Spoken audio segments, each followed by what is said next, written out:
नाही, खरं तर अशा पद्धतीच्या चुकीच्या पद्धतीनं बातम्या काही वर्तमानपत्रामध्ये आलेल्या आहेत.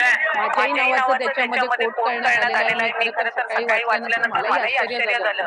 कारण जी इंटरव्ह्यू मी कधी दिलीच नाही आणि जो संवाद कधी अशा पद्धतीनं औपचारिक झालाच नाही, त्याच्यामध्ये अशा पद्धतीनं एका वर्तमानपत्राने ती चुकीची बातमी दिलेली आहे.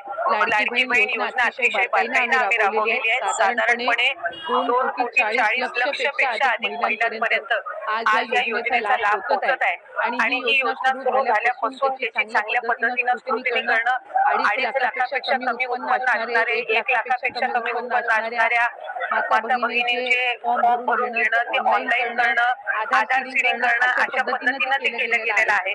त्याच्यामुळे कुठेही स्क्रुटिनी ही 2.5 कोटी महिलांची किंवा लाभार्थ्यांची होणं हे शक्यही नाहीये आणि ते करणंही नाहीये. कारण आज त्या महिला 5 महिन्यापासून लाभ घेत आहेत.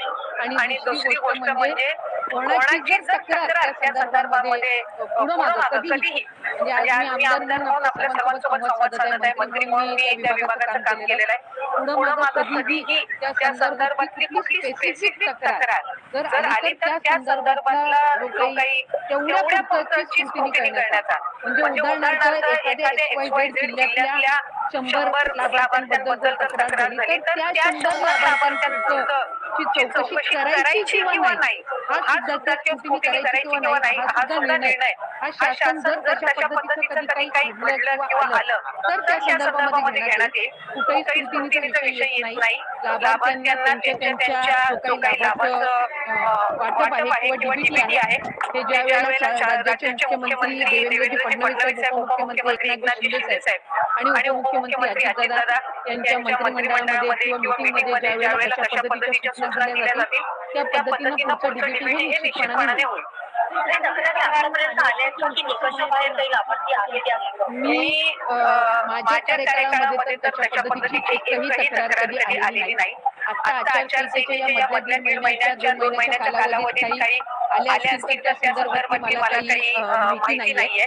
पण तक्रारी आल्या तर त्याचं कशा पद्धतीने त्या स्क्रुटिनाइज करायच्या याचा निर्णय जो आहे ते शासन आणि जे संबंधित विभाग आहे ते त्या पद्धतीनं करतील. पण अशा पद्धतीची तक्रार ही कुठेही विभागाकडे मी त्या ठिकाणी पदावर असताना तरी प्राप्त झाली नव्हती. या ज्या सगळ्या आहेत या अफवा पसरवल्या जात आहेत. शेवटी कुठले निकष कशा पद्धतीनं लावले जातील, कशा पद्धतीनं बदलले जातील, कशा पद्धतीनं कुठली जर एखादी तक्रार आली तर त्या संदर्भातली कशी स्क्रुटिनी केली जाईल हा निर्णय शासनाचा आणि विभागाचा राहतो. त्याच्यामुळे अद्याप तरी त्या संदर्भामध्ये कुठेही चर्चा नाही. अद्याप त्या संदर्भामध्ये कुठेही चौकशी किंवा कुठेही त्या संदर्भातली कारवाईचा विषय झालेला आहे. एका घरातल्या 2 बायकांना 2 लाख अशा संदर्भातला नियम, अशा संदर्भातला नियम नाहीये. आपण जर GR मध्ये बघितलं तर 2.5 लाखापेक्षा कमी उत्पन्न असणारे, रेशन कार्ड त्यांचं पिवळं किंवा केशरी किंवा उत्पन्नाचा दाखला असणारे, अशी सगळी स्क्रुटिनी होऊन आम्ही सुरुवातीपासून एक गोष्ट म्हणत आलो की 2.5 कोटीपर्यंत लाभार्थी हे मॅक्सिमम असू शकतात. आणि त्या पद्धतीनं जर आपण बघितलं तर रजिस्ट्रेशन मध्ये सुद्धा आम्ही शेवटचं डीबीटी 9 ऑक्टोबरला ज्यावेळेला केलं त्यावेळेला 2,34 लाख महिलांना आम्ही डीबीटी केलेलं होतं. म्हणजे साधारणपणे त्या आकड्याच्या आपण जवळपास आहोत. त्यामुळे त्या पद्धतीनं आपण हे केलेलं आहे. मला वाटतं मुख्यमंत्री महोदयांनी ज्यावेळेला शपथ घेतली त्या दिवशी सुद्धा पत्रकारांसोबत संवाद साधताना काही वर्तमानपत्र आणि पत्रकारांनी त्या संदर्भातली त्यांना विचारणा करण्यात आली. त्यावेळेला त्यांनी हे सांगितलं की जे बजेट सेशन होईल, तुमचं बजेट मॅनिफेस्टोमध्ये कबूल केलेलं आहे त्या संदर्भात जी काही योग्य ती घोषणा आहे ती केली जाईल.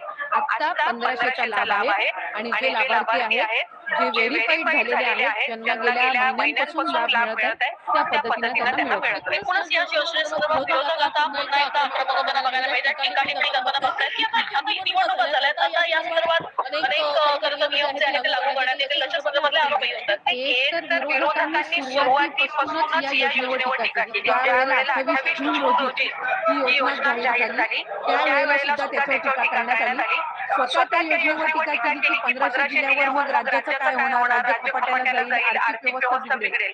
आणि त्यांच्या मॅनिफेस्टोमध्ये निवडणुकीला ते 3,000 महिलांना देणार दर महिन्याला अशा पद्धतीची खोटी घोषणा करण्यात आली. महिलांनी, लाडक्या बहिणींनी, तीन लाडक्या भावांना साथ दिली आणि जे त्यांच्यासाठी योग्य पद्धतीचे निर्णय किंवा लोकोपयोगी योजना राबवलेल्या आहेत त्यांच्या पाठीशी ते उभे राहिल्या. मग आता विरोधक काय बोलतात याला फारसं काही महत्त्व राहिलेलं नाही. आमच्यामध्येही राहिलेलं नाही आणि लाडक्या बहिणींमध्ये राहिलेलं नाही.